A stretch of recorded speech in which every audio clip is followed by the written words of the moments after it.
Hello बच्चों, कैसे हैं आप लोग? आप लोग ठीक होंगे। बच्चों, मैं आपकी हिंदी की अध्यापिका हूँ।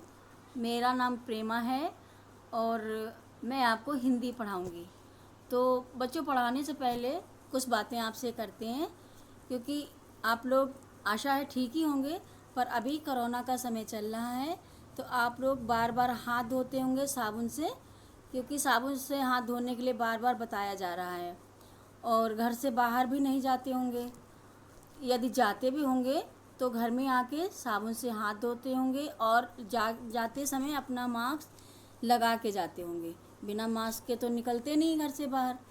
और पापा मम्मी को भी जाने के लिए मना करना चाहिए। आप लोग मना करते होंगे। तो अगर जाते भी होंगे तो कोई बात नहीं, आप लोग हाथ धोना अच्छी तरह रगड़ रगड़ के, और उनको भी बताना कि बार बार हाथ धोते हैं बाहर जाने के बाद।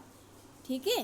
तो ये बहुत ज़रूरी है, क्योंकि इससे हम सेफ रहेंगे तो हम दूसरों को भी सेफ रख पाएंगे, मतलब उनको भी अच्छी तरह बताएंगे तो वो भी सेफ रह पाएंगे।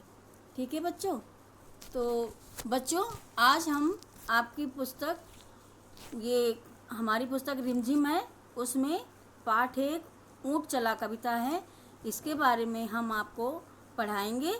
और पढ़ाने के समय आप क्या करना है, आपको अपनी कॉपी लेके, कॉपी पेंसिल रबड़ सब ये लेके आपको हाथ में बैठना है पास में, क्योंकि बार बार उठना ना पड़े। तो इसमें पाठ एक ऊँट चला है बच्चों। तो ऊँट चला जो हम पढ़ाएंगे, तो उसमें हम दिखाएंगे ऊँट कैसा होता है, और ऊँट के विषय में और भी जानकारी देंगे, क्योंकि जब हम पाठ पढ़ेंगे तभी पता चलेगा इसमें क्या कहानी है ऊँट की। वैसे तो बहुत ही रोचक कहानियाँ हैं इसकी, लेकिन आगे चल के बताएंगे जब हम पाठ पढ़ेंगे। ओके बच्चों? बच्चों, अब हम ऊँट चला कविता पढ़ेंगे और मेरे साथ आप लोग भी पढ़ना। तो पढ़ाने से पहले मैं आपको ऊँट दिखाती हूँ कि ऊँट कितना बड़ा होता है, विशाल होता है। तो देखो बच्चों, ये ऊँट है और इसकी जो गर्दन है वो बहुत ऊंची है, और इसकी जो पीठ है वो भी बहुत ऊंची है। गर्दन लंबी होती है और पीठ जो है ऊंची होती है। तो ये देखो इसके, और लेकिन ये इसके जो पाँव हैं, ये टांगे, ये गुदगुदी होती हैं, जो इनको रेत में चलने में सहायता करती हैं। और जैसे इनकी जो टांगे हैं, टांगे देखो कितनी लंबी हैं। तो ये ऊँट इसलिए बहुत ही विशाल है, बड़ा होता है। तो ये देखा बच्चों आपने ऊँट। अब हम कविता पढ़ते हैं। मेरे साथ आप लोग कविता पढ़िए। पाठ एक ऊँट चला, ये ऊपर लिखा हुआ बच्चों, ऊँट चला। तो पढ़ते हैं कविता। ऊँट चला भाई ऊँट चला, हिलता डुलता ऊँट चला। बच्चों, ये ऊँट चला भाई ऊँट चला लिखा हुआ है, तो मतलब इसका क्या हुआ कि ऊँट चल रहा है, ऊँट चल रहा है, और चलते चलते ये हिल भी रहा है और डुल भी रहा है। हिलता डुलता मतलब हिलना डुलना, हिल भी रहा है और डुल भी रहा है। दूसरा, इतना ऊंचा ऊँट चला, ऊँट चला भाई ऊँट चला।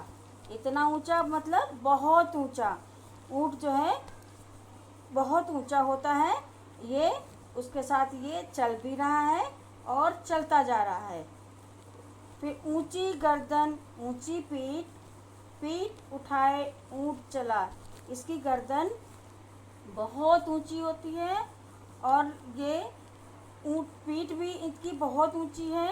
ये पीठ उठाए चलता ही जाता है।